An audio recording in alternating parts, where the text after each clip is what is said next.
Welcome back to another episode of Zarpado, a passion podcast. Today we have a very interesting, borderline crazy guest, but nonetheless a passionate guest, which is the name of the game here. A new friend, and very lucky to have you on here, JJSnakes. Jaden is your name, but we're gonna call you Yep. JJSnakes because that's who you are. Sounds like a plan to me. Thanks for having me, Hagen. Hey, of course, man. Well, so right on, I'm gonna give a quick backstory as to how I met you, how we got to Yeah, right perfect. here, and then I'm gonna hand it over to you to introduce your who you are, where you're from, where you're living, what you're doing, and why you think I had you on here. So Okay, great. basically, JJ Snakes is a buddy of my coworker, Bo. Shout out to Bo, who we just happened to meet over our work Zoom one day. And Bo just said one thing: type in JJSnakes on Instagram. And that's the only thing he said.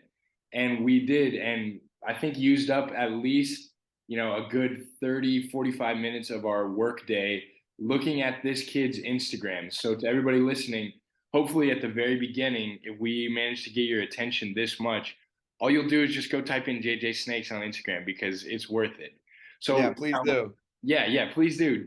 Jaden, I'm gonna hand it over to you, man. Introduce yourself, and then we'll just get we'll get it kicked off. Yeah, sounds good. Sounds good. So yeah, my name's Jaden. My social media handle always is JJSnakes, Instagram and TikTok.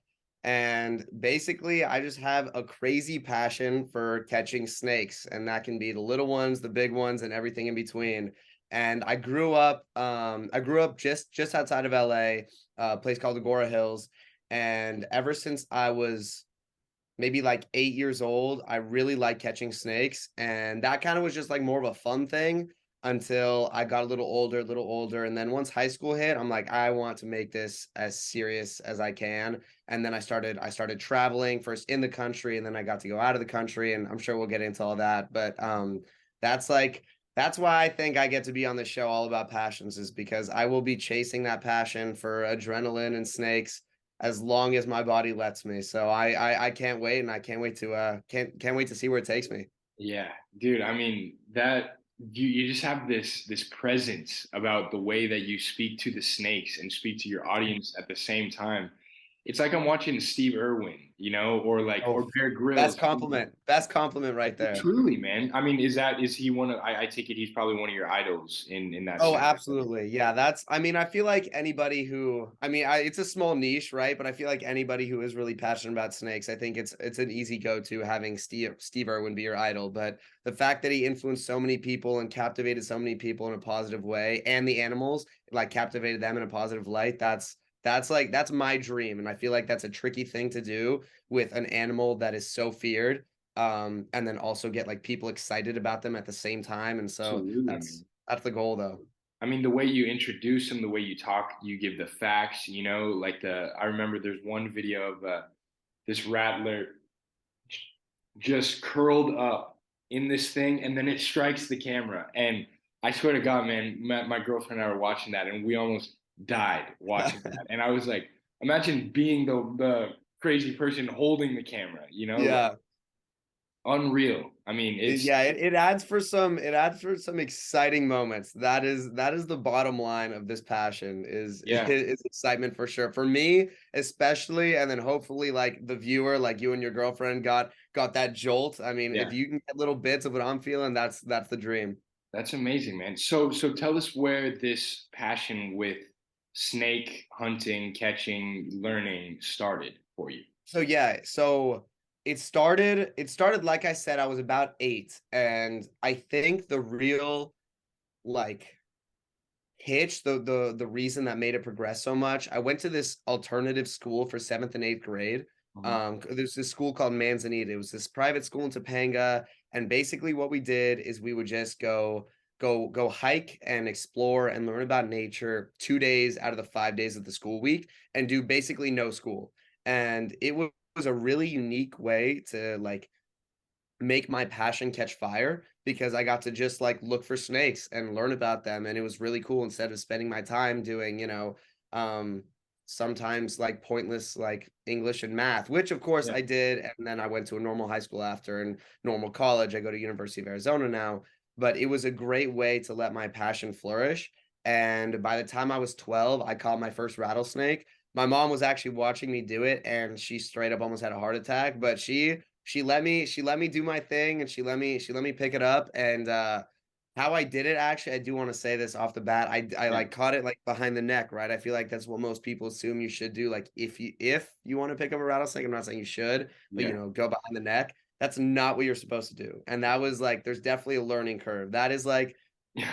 arguably one of the more stupid things you could do, because if you don't do it exactly correct, it gets loose, it bites you, you're done. And even if you do it correct, sometimes they can use their fang to pierce the bottom of their jaw and get your finger through their mouth. So No freaking yeah, it's way. happened to people. Like, that's not a rare occurrence either. Like it's not just rattlesnakes. Any venomous snake with a large fang can do that. So definitely that was not the way to go. But again, it's a learning curve, and the tricky part is there's not like a teacher. You're not like in a classroom, and there's not people telling you like you need to Yeah, do there's this, not Snake this. 101, Yeah, yeah, exactly. exactly. Yeah, no, literally no Snake 101. And so I just had to like figure it out as I went. And I quickly realized that was not the way to do things. So like Yeah. realistically, what you want to do, just quick lesson, Yeah, I please. use a paint roller, like a snake hook, like something to support their body, right? And what I'll do is I'll pick them up by the tail, like not really the rattle, but really close to it, and then support the rest of their body with the hook. And you'll see me do that in a bunch of my videos. Like I Yeah, have absolutely. the one I have pinned like on my main Instagram page, Uh-huh. that one is me doing that kind of strategy. I'm holding it by the tail and like supporting it. And that like saves the rattlesnake stress, because you're not hurting it. You're not like endangering yourself as much as you would be behind the neck. But anyway, little tangent there, but good life lesson if you ever did want to catch a snake. Yeah. Um, yeah, and then after that, high school, that's when I really started to travel, just in the country more to start, Mhm. but all over California. Every bit of California I have covered, and I've caught snakes in. And then from there, been to the Amazon rainforest and a bunch of dope places. And Yeah. now I'm in Arizona, which is one of the biodiversity hotspots in the entire country. And that's basically what I do. If I'm not, doing school or socializing, I'm out there in the middle of the desert or the mountains around there just catching snakes. Well, I think before we started recording this, Jaden and I kind of touched base on why he chose Arizona and some of the facts that you just shared with me off the bat about, I mean, how the biodiversity. I mean, you could see it when you're there, but to truly know it's one of the most biodiverse places within the country, if and really unique to the world as well, which is amazing. So I wanted to ask you, like, let's jump into where you've gone, where this passion is taking you. Where are some of the places, first of all, just that you've been, and then second of all, that have been very memorable, and why? Okay. Yeah, yeah, absolutely. So as far as the US goes, I've done California, Arizona, New Mexico, Colorado, Oklahoma, Kansas, Texas, Florida, Pennsylvania. And those have been like the places I've gotten a chance to at least look for them a little bit. Yeah. But definitely California and Arizona have been the places I've searched the most. Mhm. And I'll start with California because I have a really good memory there. There's this place that we call it the Flume, and it's right at the border between Arizona, California and Mexico. And it's just south of San Diego, right? Just southeast of San Diego. And there's this tunnel system that goes for 17 miles like through the mountains at the border. And basically what I did with this other guy, his name was Rob. He actually co-hosts the show Kings of Pain. Shout out Rob. Yeah. We crawled through this flume for on and off for 17 miles, and the whole thing is lined with bats. And so you're like going, right? And the bats are like coming and they're like hitting your backpack, or they're hitting your back or whatever. And the reason we're doing it is because there are rattlesnakes inside the tunnels. Oh So my like, gosh, well, dude. no, it was crazy. And at the time, by the way, I was 15. I was 15 years old doing this. It was nuts. One of my favorite experiences too. That was when I really truly knew I needed to do this for the rest of my life, because your heart is pounding the entire day. You can barely, Yeah. and then all of a sudden you either see them or you'll hear them. Trust me, you'll hear them. There was one time, Rob coincidentally timed this joke. He goes, "Guys, listen." We're like, "What?" And all of a sudden, boom, rattlesnakes just starts going off. Like, he was actually gonna pull a joke. I'm not even gonna lie. He was gonna fart in the tunnel, and that was No his way. plan. And coincidentally, at the exact time he was gonna do that, rattlesnake just starts going crazy, and there was this big, like, 4.5 red diamond rattlesnake, and he let us know he was there, and we were able to get him out and get him outside the tunnel, because there were breaks pretty frequently in the tunnel, so you're like crawling and then walking, crawling and then walking. We got to have this awesome interaction. We ended up seeing 9 rattlesnakes that day, and Oh, just that's just like a little sample were there of any that were some kind of close encounters crawling through this tunnel, like, and you're just like, oh, hey, right in front of me? For me personally, I was lucky enough to see them before they saw me, because Yeah, it's such an enclosed area that like yeah. makes it easier. I've had some close calls. Like, trust me, there have been some not so nice experiences, but in that tunnel particularly, I'd say I got off pretty lucky overall. Amazing, man. That Yeah. sounds that. I mean, I definitely want to find out. Do you know why? I mean, if we could just 1 second touch on why there's that many tunnels down there. Like, do you know why? I think it's irrigation for a dam. That would be my guess. Irrigation for a dam. That sounds like it probably didn't happen. Like, or was it? Yeah, it's definitely shut down. Like, there is nothing really back there, but there's definitely a dam like way in the back, and there's definitely some water in it, but I've never seen it really active and like flowing. So I'm not sure the details on it too much, but I think it was part of like an irrigation system of a dam. Yeah, but it makes it a great part for crazy adrenaline nature animal hunters like yourself, you know? Yeah, literally everything. And the bats, that was a crazy touch. I have never been in a close vicinity with that many bats. Like thousands of bats were lining this thing. And sometimes there's only like 3.5 feet of space between the floor and the ceiling. And you're literally crawling just under the bats, like squealing and like doing their thing. You realize that you're living most people's nightmares, you know, I like know. catching snakes, confined spaces, and then now you're like, oh, let me just put bats, let me put all three into one, you know? Right. Yeah, I know, Unbelievable. literally, all in one, all in one. And I mean, like I said, adrenaline and excitement's a big part of this, and it had my heart racing the whole day. Wow. So, Yeah. Jaden, I mean, there's one thing to describe that, and it's passion.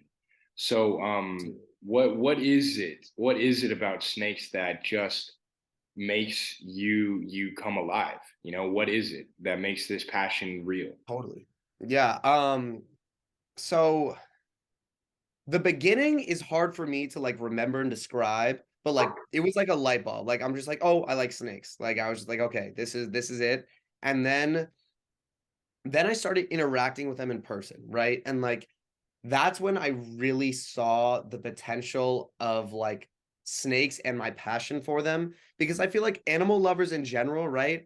They want to interact with a snake, right? Or not the snake, just animals, right? Like whatever the animal that the person likes, like it's a dream to like be able to like interact with it, hold it, chill with it.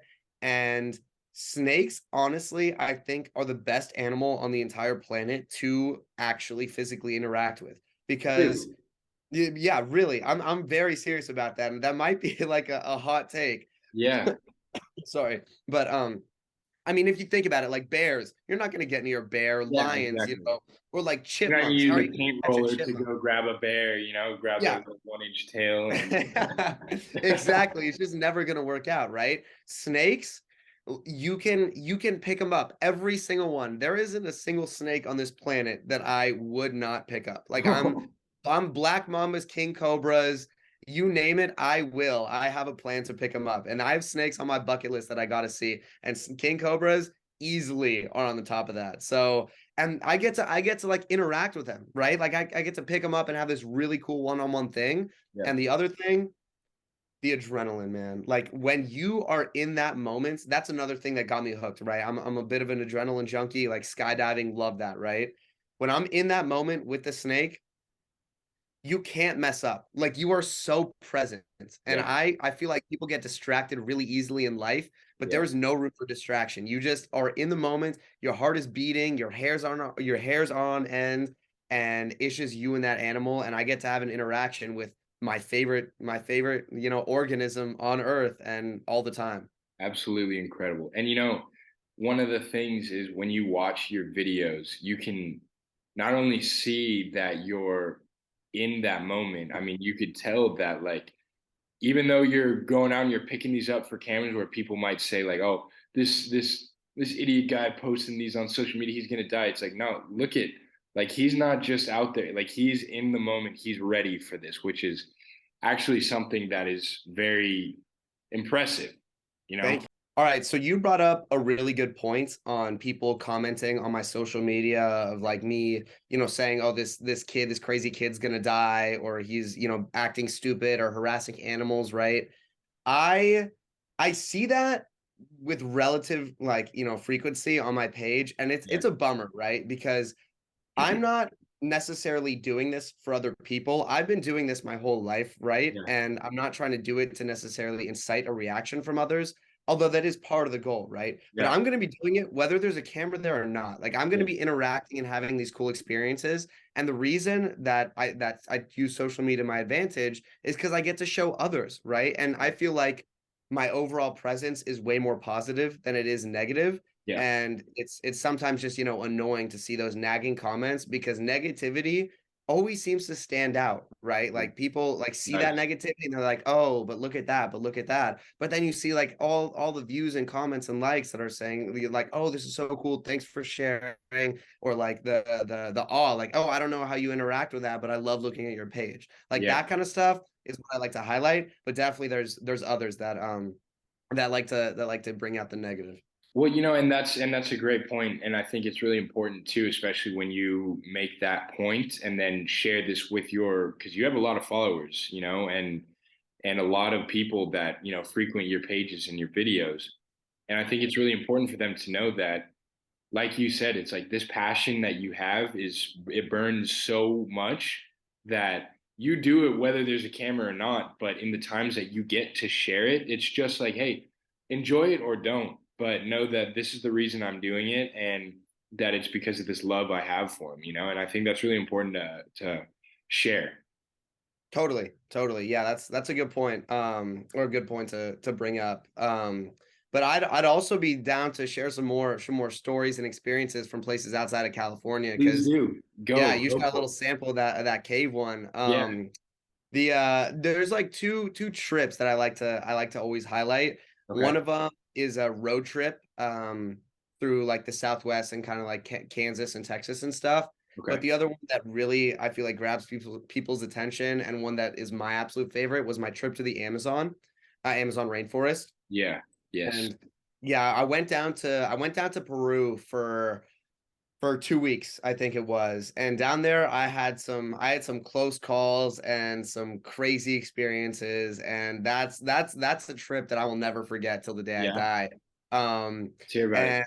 and one I'll always remember is we're going down the literally the Amazon River, like one of the outlets, right? And we see all these eyes like in the water looking back at us, right? And there's a caiman, so they're a type of crocodilian, right? Like a smaller one, like Yeah. maybe they get like 5-6 feet, right? But I being there, I needed to catch one. Like if there is a reptile that I'm looking at and I'm in the area, I need to pick that thing up, right? And so I saw one sitting on the bank, and it maybe wasn't an adult, but I'd say maybe like 4 feet, right? Enough Yeah. enough to maybe mess up your Big. hand permanently, Yeah. right? Yeah. Yeah. And I see this thing, and I tell the tour guide, "Let me get out the boat and let me go catch this." And they're like, I don't recommend that, but it's your life. If you want to do it, you can do it. And I'm like, okay, I'm gonna do it. And he goes and he gets closer to the riverbank, but he couldn't get super close because the boat would get stuck and it would scare the crocodile away, right? Or the caiman. Yeah. And so he stops maybe like 30, 40 feet offshore, and I get into the water like in the middle of the night with all these little caiman eyes looking straight back at me. And I slowly like swim to the bank. And then all of a sudden I get to where my feet can like hold, and I just sprint at that thing, and he starts to get into like this hole, and I just dive on top of him. And I was like holding this like 4-foot caiman while he's like kind of spazzing, and I'm like holding on to him. And it was one of the coolest moments of my entire life, being able to like not necessarily put my life on the line, but put myself in a situation that needed all of my attention, and that animal needed all of my respect, and I gave it to it and had this super cool interaction, and I brought it back onto the boat, and I was able to show everyone else on the expedition this close-up of a caiman, right? Because we hadn't seen it up close like that before. Yeah. So it was just an amazing animal. Holy Amazing. cow, man. What a good guy to have in your tour group. Right? That's what I'm Absolutely. saying. Just Everyone needs helping a others JJ out. Snakes in the tour group, man. That's unbelievable. So Yeah. I just got a question about that. Does it and not to downplay your passion or the way that you do this, because I know, especially, going to a school that gave you those opportunities, Yeah. you know what you're doing, but does it ever enter into your head like, maybe I shouldn't do this. Maybe I shouldn't jump in the Amazon River and dive to catch this thing, because like what if there's other things? Like, do those come in, or is it like what walk us through that, because that's Sure. probably what That's an stops most people. yeah, that's a very valid question, because I think there's an absolute line between stupidity and Mhm. chasing passion, Yeah, right? Um, I like to say I take calculated risks, yeah, but definitely sometimes I think I put myself in situations that can be stupid, right? yeah, I don't think that was necessarily too stupid. I yeah, understand the situation I was getting myself into. I felt that the animal wasn't big enough to overpower me. yeah, And yes, a bad slip up could result in a not good ending, yeah, maybe like a finger that's really messed up or something. But I felt like I could handle it. And like yeah, with the rattlesnakes, as well, because that's I think the venomous animal I'm in contact with the most, right? I've probably seen maybe 2,000 wild snakes, right? mhm, And of those, I'd probably say 700 were rattlesnakes, 500 to 700 were like venomous yeah, snakes, right? Most of them being rattlesnakes. yeah, And I'm comfortable picking all of them up, mhm, but if the individual, like, because each animal has like a different personality, they respond differently. Um, it's interesting. Species generally act the same, but sometimes in those species there'll be a little variation, right? And yeah, rattlesnakes are the most variable. They can be super chill or they can be riled up, right? And if there is an animal that is like super pissed off, and I see that, and me messing with him like that is going to make him upset, and yeah, it's going to put me in a life-threatening situation, I don't have to pick up every animal, as I can have. So then I'll just, let him go do his thing. I don't want to stress him out too much. So it's a calculated thing for the most part. There's yeah. exceptions, like adrenaline will get the best of me, passion will get the best of me, excitement will get the best of me, and then I just got to do what I got to do. But for the most part, I think they're calculated risks. Well, and I think a really important thing, especially for everybody listening, is to listen to the words of what your guide said. Like, this is someone who takes people out there on these tours for a living. But when Yeah, they had someone who said, like, hey, like, I want to do this, and you meant it, and he at the end of the day was like, hey, I mean, it's your life. If you want to do that, then you could do that. And really, sometimes when it comes to something as strong as the feeling we get from passion, at the end of the day, the only thing you got to ask yourself is like, am I willing to do this in my life, with my life? And if the answer is yes, then 10 times out of 10, you should do it. Because I agree. everybody, for an example, I mean, Steve Irwin, I mean, look, he died doing what he loved. And Yeah, if he were still here, or if anyone were able to ask him, do you wish you didn't do that? I guarantee 100% his answer would be hell no, you know? absolutely, 110%. And Yeah. I think that is the perfect example, because he totally pursued his passions throughout his entire life, and he knew the risks he was taking, and Mhm. sadly ended up dying. And I don't even think it was because of an animal he was like purposely interacting with. I think he accidentally got stung by a stingray or something like that, Yeah. right? It wasn't Yeah. like Yeah. the crocodiles or the snakes or the spiders or whatever. It Mhm. was kind of a fluke, right? Yeah. And I 100% agree with what you're saying, that if he got brought back to life for one day and somebody asked, was it worth it? Like, would you do it again? Would you put yourself in those situations? I think he would say yes 10 times out of 10. 'Cause it And made him who he I was. huh? Yeah, It yeah. made him who he And was. true, true, exactly. And I definitely don't want to die doing this, Yeah. right? I Yeah. want to live That's a good to put long. out on the record, like Yeah, yeah, it's for not the my goal. record, no suicidal thoughts here. I would like to live a long, happy life, right? Yeah. But obviously that thought is always in the back of my mind. And if down the road it happens that way, again, I don't want it to, but I also don't want fear to drive my life, because growing up, I feel like I was a nervous kid. Like a lot of things would stop me from doing the things I wanted to. Yeah. And going on these adventures totally took me out of my comfort zone and made me the person I am today, where I will literally go into anything that I feel passionate about, regardless Yeah. of the obstacles. Amazing. And and I think that's just part of it. Like I can't let fear stop me, because fear is such a negative driving force. Yeah. And you gotta take some risks to accomplish what you want to do. You know what I mean?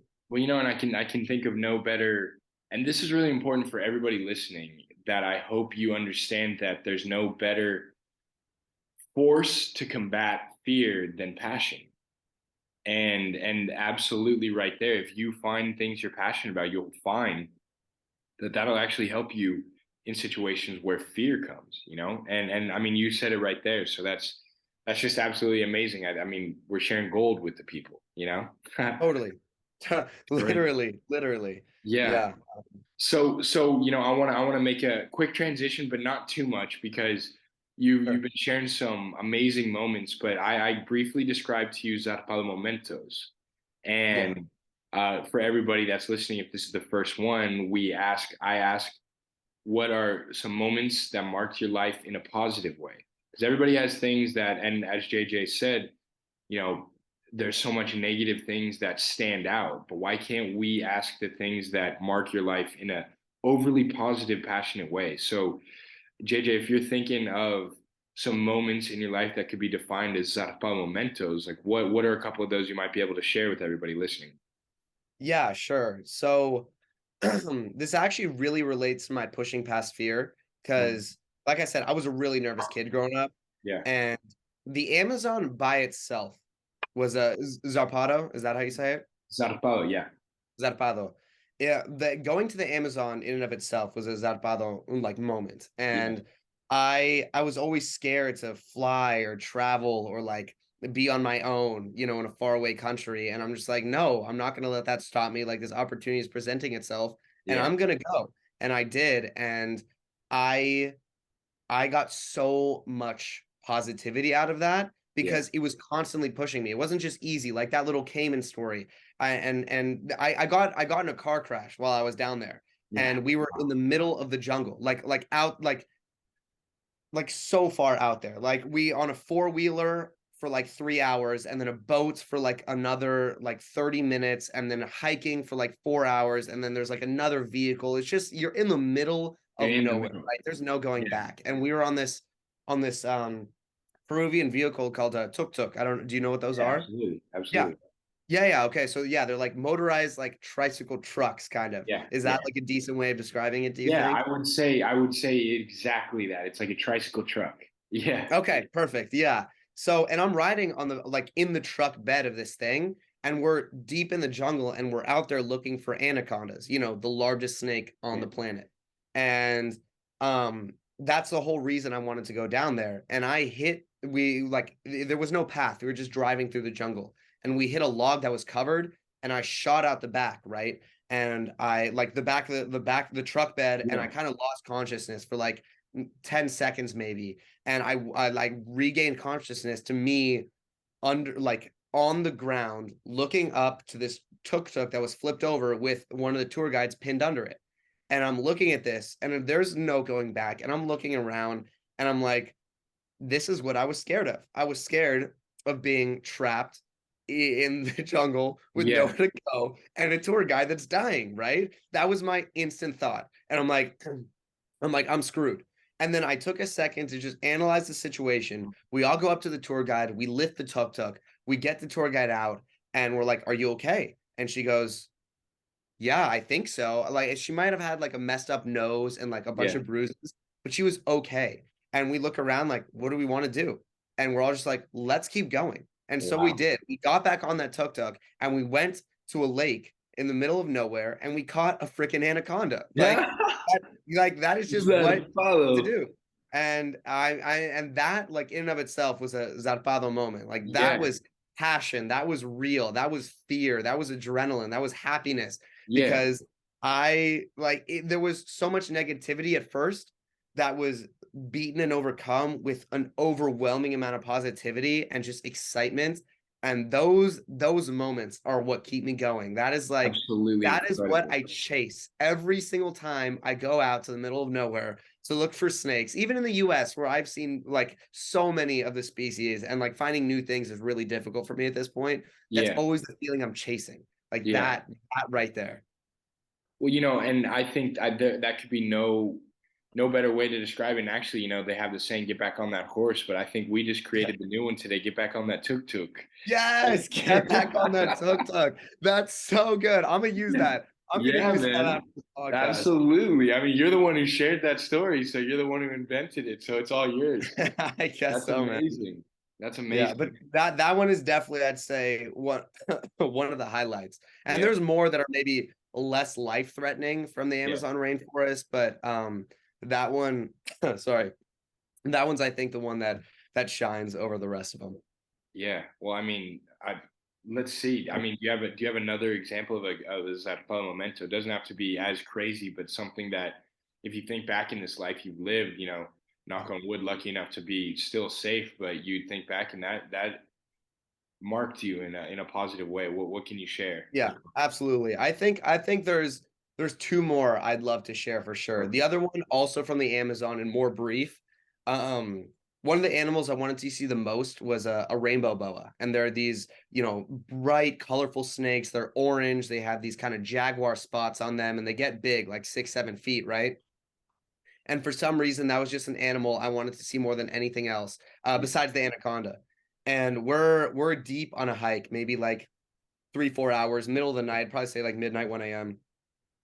And you see nothing a lot of the time. And I mean snakes. You're seeing wildlife the whole time. Like anywhere you walk, there are hundreds of little spider eyes on the plants looking back at you. Like that is real. Like there are hundreds of eyes shining back at you every second you're walking through that thing. But snakes, right? That's what I'm looking for. And they pop, right? And sometimes it's hard to imagine a brightly orange snake in the middle of a green forest at night.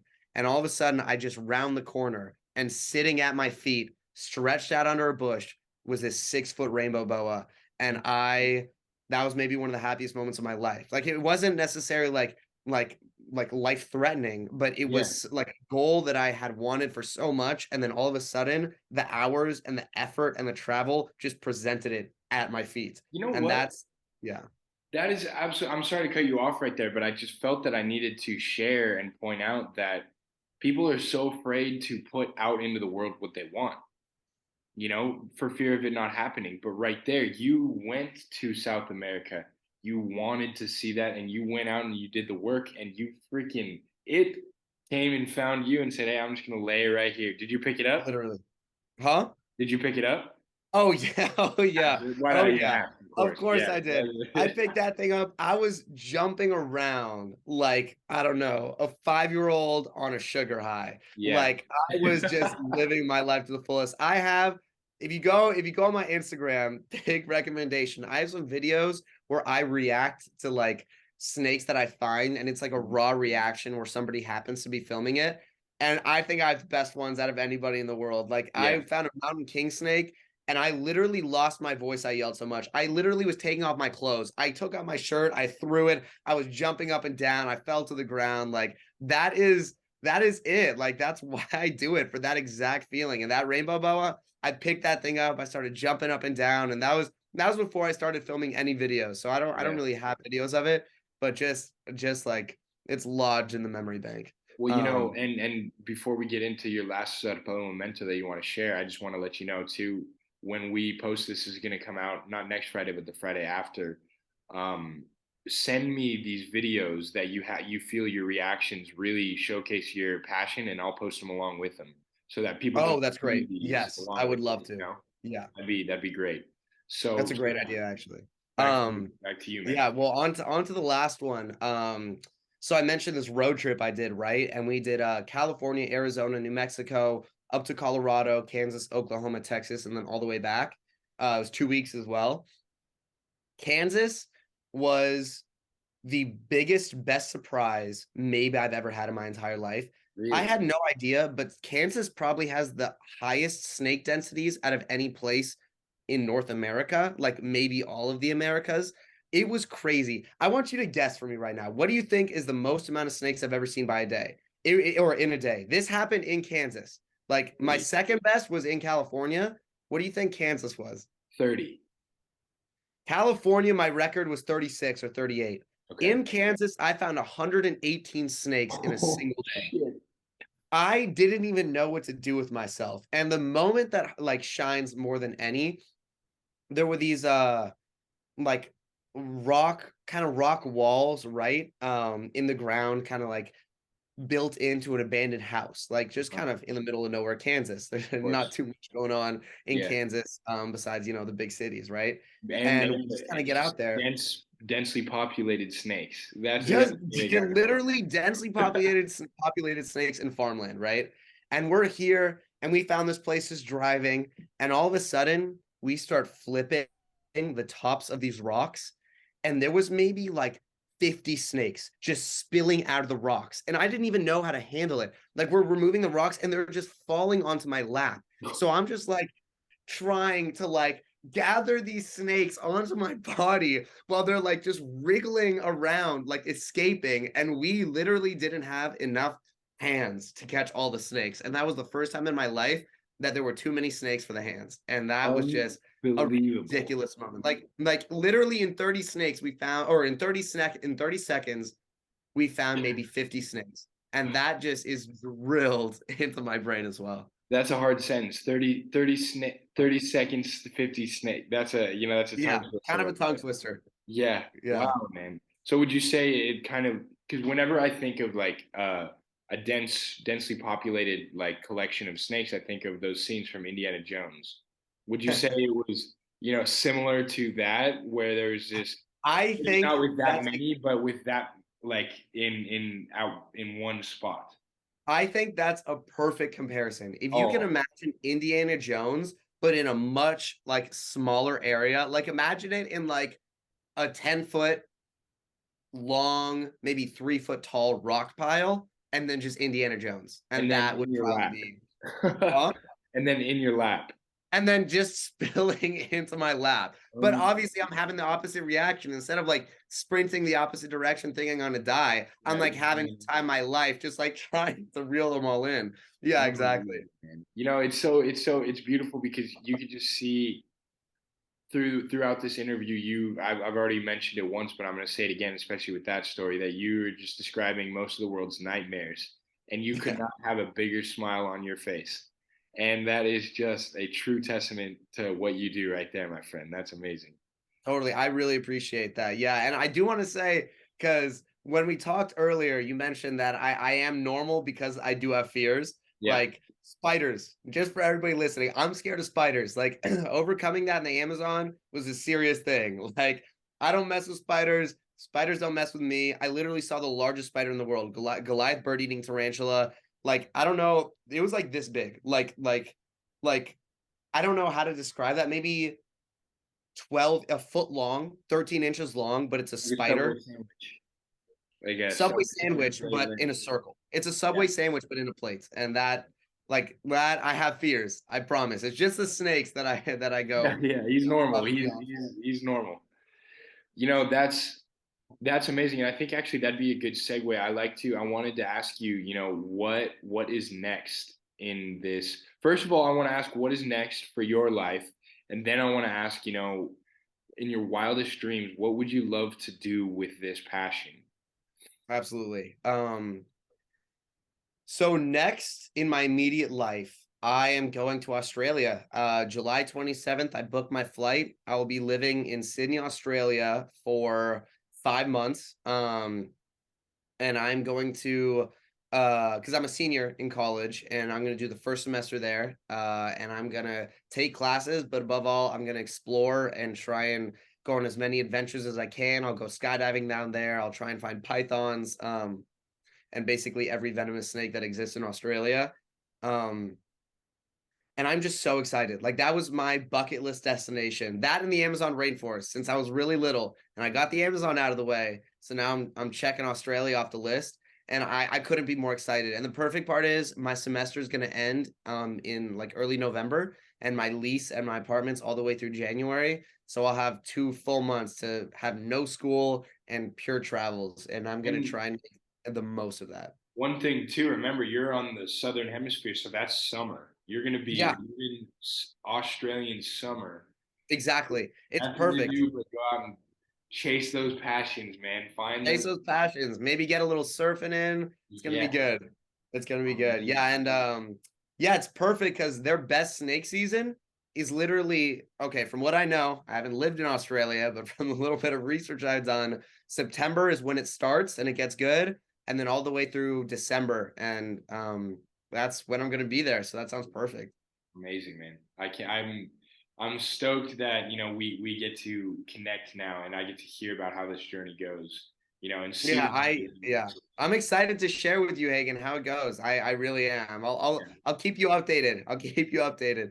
Well, we could even touch base in, December, January of 2024. Probably after that, do another interview on, how the Australian experience was, I because would love to. that would be amazing. Before you blow Yeah, up. that sounds like a plan. Yeah. But as far as, big dreams go, because that was the second part of your question, right? Yep. Yeah. I would love my own TV show. Steve Irwin is the role model, and basically he's the dream. And I would love to get my face in front of a camera and just share my enthusiasm and my passion with as many people as I can, because I got a taste of that with social media, right? Yeah. Like I've impacted millions of people through the videos, and I want to keep doing that, and I want to do it on a larger scale. And the reaction people have, right? That like that awe, that fear, that excitement, whatever it is that I instill on them, I want to I want to just magnify that or exemplify that as much as I can on a global scale. And obviously reaching Steve Irwin-esque like level, I mean, that's just kind of beyond a dream, but I mean, anything's possible. But if I could just get myself in front of a camera, recording to a televised audience, like just traveling, that's what I want to do. Like that's the dream, and I hope I have the passion and give you a sense of that passion that I maybe will be able to do such a thing. Man, that's why I asked this question. That's because, like I said, people are afraid to put things out there for fear of it not happening. But just as easily as creating this fear that something won't happen, you can do the exact opposite and make something happen. Like finding a rainbow boa, traveling Yeah, thousands of miles down across the world. But you can speak things into existence. And that's why we have this here for this interview, so that you can come back when you have your TV show and be like, holy cow, man. Like I put that out there, That's the beauty of it. That is the absolute beauty. it's it's happening. I'm coming back after Australia, and I'm coming back when I get that TV show, and Yeah. we're gonna keep talking. Hell yeah, man. Hell yeah. That's so I mean, has that always been, that's always been the goal for you, right? Like, do you remember when you just kind of realized, you said social media was a good taste of that, correct? And Yeah.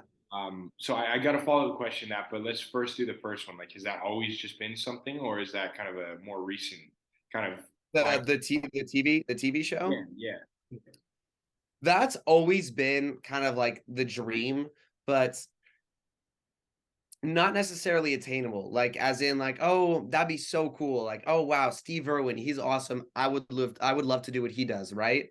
And I think the older I got, the more real it became. But I mean, obviously in the back of my head, always been kind of a dream because of Steve Irwin. yeah. Well, and that's amazing, man. And I think it's so beautiful that, I mean, social media can have so many negative effects on putting, barriers between people, but also in the exact opposite. I mean, what would you say? How has it felt to you that you've been able to? Because you're around what, like around 80,000 followers and counting on Instagram, right? Yeah, so Instagram, 75,000, Okay. and then TikTok is a little over 140,000. Okay. Wow. So yeah, and TikTok's what happened first. So I think that exact video you're talking about where the snake kind of like bites, it's like hissing really loud, right? And it comes and bites the camera. Yeah. Yeah, that I think was my very first video on TikTok, and it was, yeah, my first video went viral. So from the start, I knew that my videos had at least potential to catch people's attention, right? And Yeah. that video alone, I think maybe got like 5 million, 4.8 million views, something like that. Amazing. And that just TikTok just grew really fast right away. And it kind of had like a dull streak for like 8 months because it's also hard to record content like for this stuff It is. if I don't have a camera crew with me, right? It's not like I'm in my room like doing like little dances or whatever and I can make a million videos. Like I have to go put myself in the middle of nowhere and find animals that do their best to never be found. Like And literally record 90% of snakes are 24/7. fossorial. Yeah. So that was kind of tough, but then I had another boost recently and now I'm up to 140,000 there. And then Instagram also recently just popped off. That was a couple months ago. I think I couldn't tell you exactly, but Yeah. this year, 2023 is definitely when Instagram started to really catch on too. Well, we're coming up about 9, 10 minutes left on this, and I Okay. wanted to just ask you for the people that have, followed you and followed your passion, what has it meant to you that you've been able to go out and share this with people? Forgetting all the negative bullshit that people say, to just stir up the comments. What has it meant to you for the people that are actually appreciating what you're putting out? It is the coolest feeling in the entire world. Like when I see a video is doing well and I'm seeing the likes and the comments and the views, it's the craziest dopamine release because I see the reaction I'm getting from these people and it makes me want to do it so much more. Like as you said, there's obviously negative. There's always going to be negative, but like taking the positivity and just running with it, it makes my day. Like more than that. Like it just makes me want to keep doing it and it makes me want to keep recording and keep exploring and not even doing it just for me, but doing it for other people so they can tag along and in the end conservation because people that may have been terrified of snakes their entire life might happen to stumble across my page randomly and then they see that I have these awesome interactions with these scary animals and then maybe next time they see a snake at their house they won't kill it, they'll call somebody to remove it and then that snake can keep living and keep reproducing and stuff and those little differences, that's a snowball effect, domino effect, and that's honestly the goal is to make as a big impact as I can with the little things. That's amazing, man. And I think it would actually benefit um your viewers too with to that point about maybe hopefully impacting not only the lives of the people that watch your videos but the lives of the animals that you're documenting to show how to properly, I don't know if you've done this, but show this is how you catch a snake. If you want to go out there, how to do this alive, this is how you do it. I think that would be an amazing thing. I think that's a great idea and one I'm shocked I haven't like produced yet. I think that's gonna have to be one of my next videos. Yeah. Next week I'm gonna go out catch a rattlesnake and I'll do a how-to because I mean if you don't want to call anybody and you want to get into it yourself, I'll do a little disclaimer. You know what I mean? Of But course, of I course. think that's a phenomenal idea. Yeah. And it's really more for that point of being able to share your passion and having it reach out to people and then also commit that goal of conservation. I like the word you use with that, making just trying to make the world a better place, and that's amazing. Totally. So Totally. I feel like, I mean, with your presence and your crazy passion for this, we could talk all night long about this. I mean, it's night where I'm at down here in South I America, completely agree. but I just want to ask you one more question. Uh, Absolutely. what advice do you have for anybody that's got this passion inside of them that they feel that they need to get out the way that you did with one that you ask any adult, hey, I want to go out and catch these rattlesnakes. Luckily, your mom didn't get in your way because she knew you. Yeah. But not everybody has that type of support. So what can you tell people that have that passion inside that they so desperately need to live out in these last 5 minutes here that we have together? Absolutely. That's a great question. And my biggest thing, it's going to be easier for some people to express their passion, and it's going to be a lot harder for others, right? They might not have the same support systems or opportunities that others may have. But fear is the biggest thing. Fear of failure, fear of trying, fear of obstacles, whatever that might be. And I would just try your best every single time to just push that to the side. Just get it's they're gonna come. You're gonna have so many fearful thoughts, but just try and just remove that from your head and keep pushing on. Because once you get a taste of the passion successfully, you are never going to want to let that go. And that's the hardest part, is starting, because then once you get that taste of success, the obstacles are going to mean nothing. You are Yeah. going to keep going, and you are going to keep pushing, and you are going to keep desperately wanting more of that sample that you got.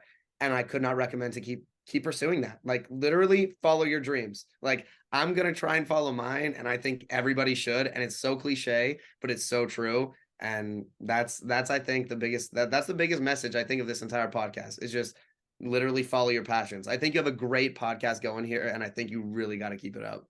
Wow, man, I appreciate that. And I think if I'm lucky enough to go out and find people that have a fraction of your passion, then I'll have an amazing show here.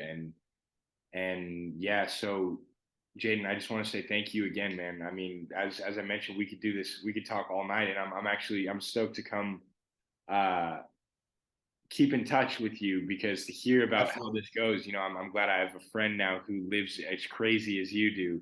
Yeah, definitely. But yeah, And man, hey, listen, if you're ever back from South America and we're in Southern California at the same time, I'd love to take you out to catch some rattlesnakes. absolutely, man. I probably won't do any of the catching, but I'll stand back and I'll say, "Oh, Hey, that works. wow." Yeah. Hey, it'll be a new experience for you. Hell Definitely. yeah, man. Hell yeah. Well, Jaden, I appreciate this so much, man. Share once again your social medias with everybody. As Absolutely. always, I will post those along with our interview, and so that people can, take a look at you if obviously sharing it with them, so that they can see the way that you speak about the people that follow you. I think it's really important for them to know that. Absolutely. Well, yeah, I mean, the handle is JJSnakes, one word, for both Instagram and TikTok. And so it was a pleasure talking, Hagen. Really was. Yeah, absolutely. Everybody, this has been another Zarpado interview with JJ Snakes.